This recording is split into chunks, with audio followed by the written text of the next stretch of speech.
welcome back to my channel. I hope you're doing amazing, and if you're new around here, hi, I'm Carolina.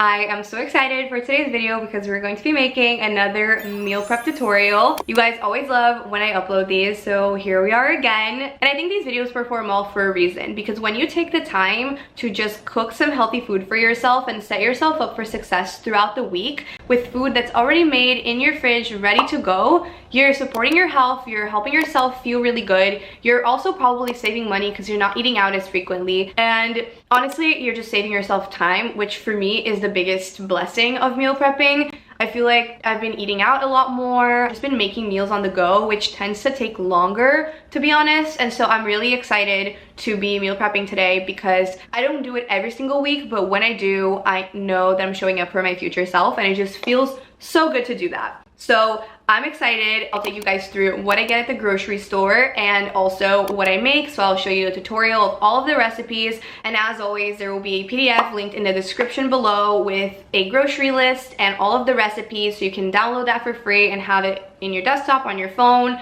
You can screenshot it, whatever you want, and then you can use it when you're recreating these recipes or using this meal prep tutorial to make your own food. A couple of notes. I really recommend looking into your fridge before you go to the grocery store and just checking off all the things that you already have. It will save you time in the grocery store. Second thing, I make food for me and for Pedro. Keep that in mind as I'm making the food. Some of the things that I make, he doesn't eat, so some of it does end up being just for me. But if you're just cooking for yourself, adapt the quantity of food that I'm making to whatever you need and what works for you. And also on the other side, like if you're a mom, if you're cooking for your kids and things like that, also, you know, make more of a dish that you feel like your family would like. And then the last thing, as you guys probably know if you've seen my other meal prep videos, I do it a little bit differently than most people. I think when most people meal prep, what they end up doing is making a set meal in their Tupperware where they'll mix, let's say, rice, chicken, green beans, and then they'll just have that ready to go and like already combined in a bowl, and then they eat that multiple times. But I don't like repeating meals, and so what I prefer doing instead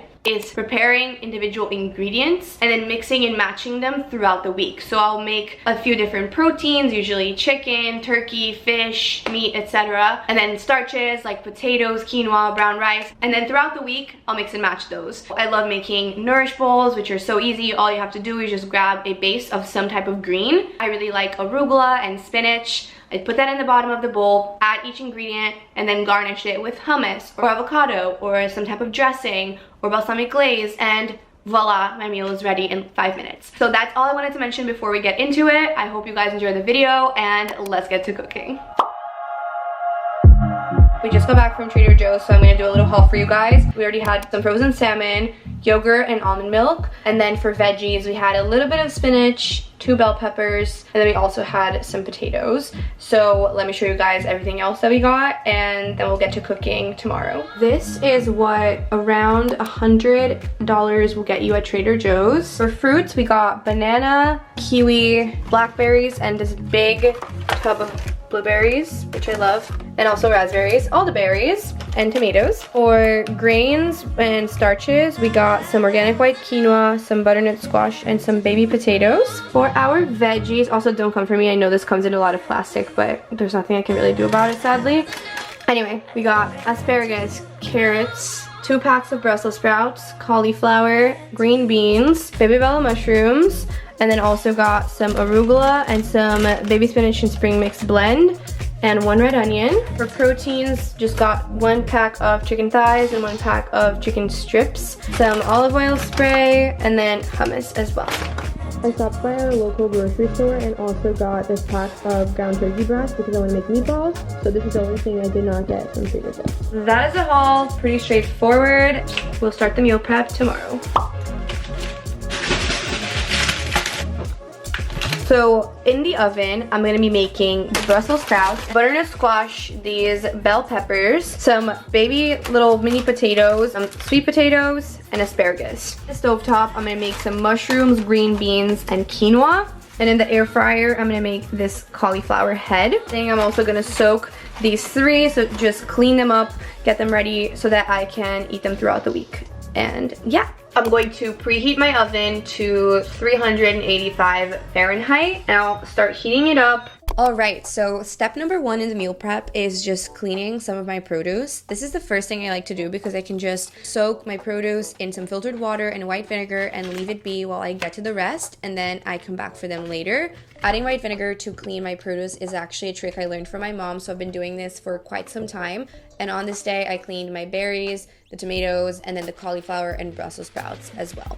Also, don't worry, it does not affect the taste at all. And then I got started with the rest of the food. I wanted to focus on everything that was gonna go into the oven first. So I rinsed my Japanese sweet potatoes and my regular potatoes with a little bit of veggie wash and some water over a strainer. And then I started chopping everything up. I cut up my Japanese sweet potatoes into these round pieces, and then I added them to a baking tray with a little bit of parchment paper on it. This is literally the best trick ever because once they're done cooking, all you have to do is throw out the parchment paper and you have minimal cleanup to deal with.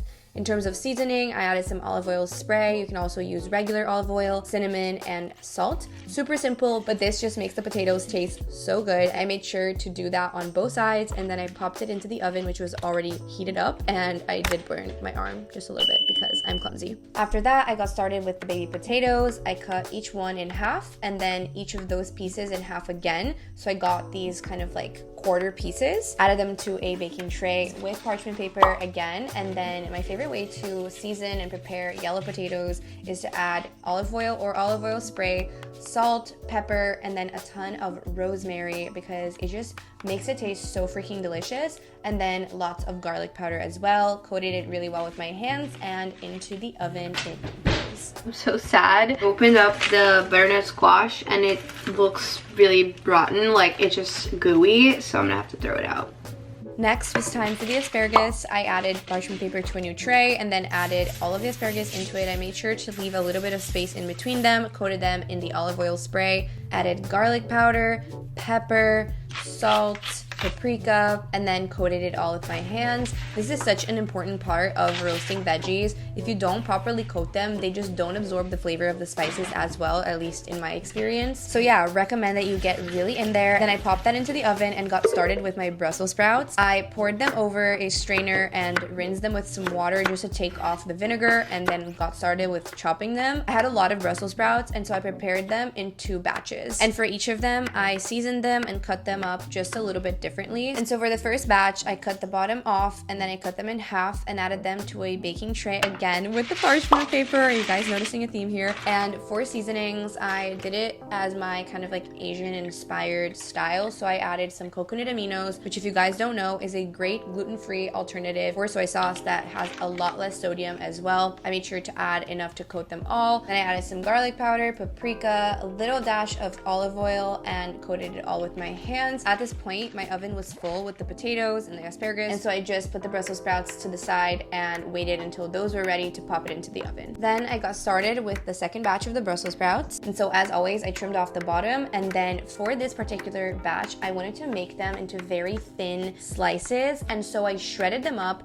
by thinly cutting them. And honestly, this is such an amazing way to prepare Brussels sprouts because it makes them extra crispy when you bake them. I wanted these Brussels sprouts to be garlicky with a dash of Parmesan, and so I added them to my baking tray, and I didn't put parchment paper on this time just because they were shredded and I was worried it would stick to the parchment paper. And then in terms of seasonings, I just put some olive oil spray, a little bit of minced garlic, coated that all with my hands, and then sprinkled some Parmesan cheese on top.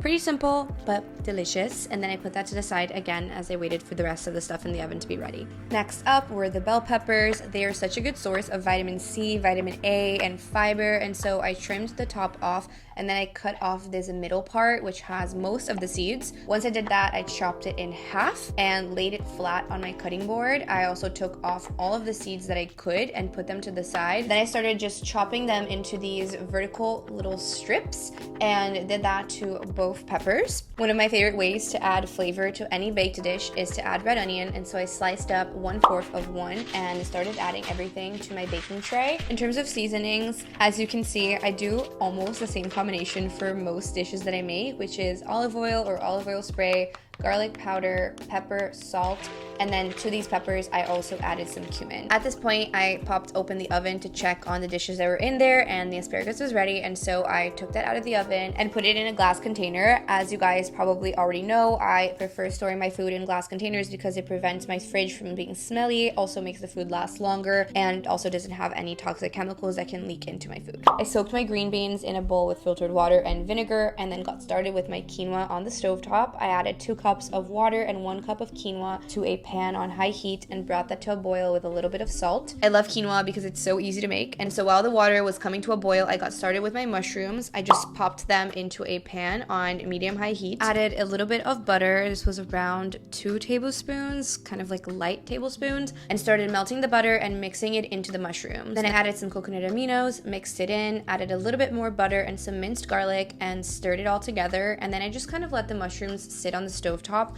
while I took out my potatoes from the oven and stored them in their glass containers. Look at those potatoes, they turned out so perfect. I am obsessed. And then since I had freed up space in the oven, I popped in the Brussels sprouts and the bell peppers. Closed the oven, and then I realized my quinoa was boiling, and so I covered it up and moved it to simmer. I kept on stirring my mushrooms, added a little bit more coconut aminos and also some black pepper, and stirred it just a little bit more to make sure it was golden brown, and then I popped it into a glass container and set it to the side. And I got started with my roasted carrots. I love these colorful carrots. They're so yummy. I rinsed them with a little bit of veggie wash and some water, and then I added them to a baking tray, and at this point my timer started going off, and so I turned off the heat for the quinoa and stored it away. Moving on to the carrots, I added some olive oil spray, salt and pepper, garlic powder, and paprika. Sometimes I make my roasted carrots just like I make my sweet potatoes, which is just with salt and cinnamon, but on this day I decided to make kind of like a savory combo, and once that was ready, I popped it into the oven. Since I had a little bit of time at this point in the meal prep, I just rinsed off my berries and laid them out on some plates so that they could dry off.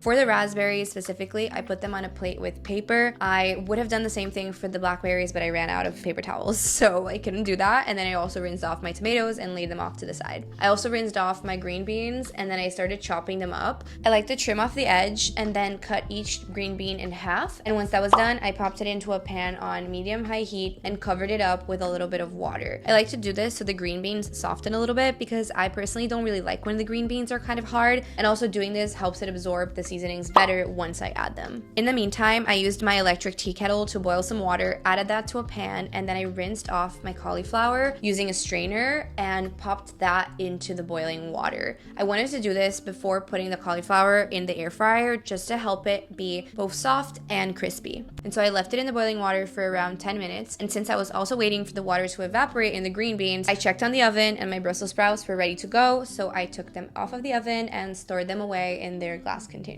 After the 10 minutes had passed, I took the cauliflower off of the boiling water and strained it, and then I added it into a little bowl so I could season it up before adding it to the air fryer. I started by melting 2 large tablespoons of butter in the microwave and adding that to the cauliflower.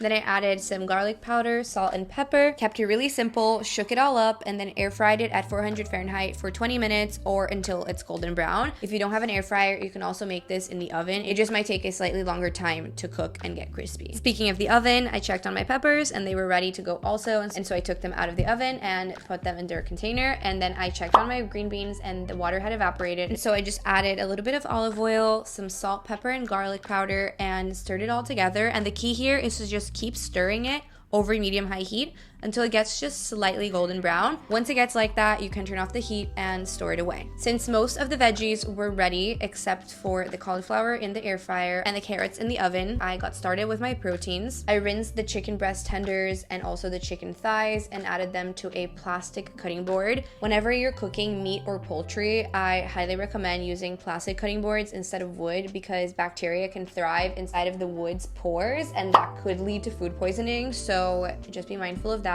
I started out with the chicken breast tenders. I cut it up into cubes and added it to a bowl, and then I also warmed up a little bit of olive oil spray on a pan at medium-high heat while I was seasoning it with garlic powder, salt, pepper, and paprika. I coated it with my hands and then added it to the pan that was already warmed up and started off by just cooking one of the sides. Once that side was golden brown, I flipped them around and let that second side cook just a little bit. A little bit after, I added 2 tablespoons of my favorite vegan pesto from Gotham Greens, but you can use any pesto, and then I just kept on stirring it around down until the pesto was fully combined with the chicken and it was ready to go, so I stored it away. At this point, I checked on my carrots and they were ready to go also, and so I took them out of the oven and turned off the oven, and then I stored them into a little glass container. The cauliflower was also already done, and so I stored that away as well. Next up was the chicken thighs. I dried it off with a paper towel, and then I trimmed off just a little bit of the excess fat around the chicken thighs, added them to a little bowl, and started seasoning it with some garlic powder, paprika,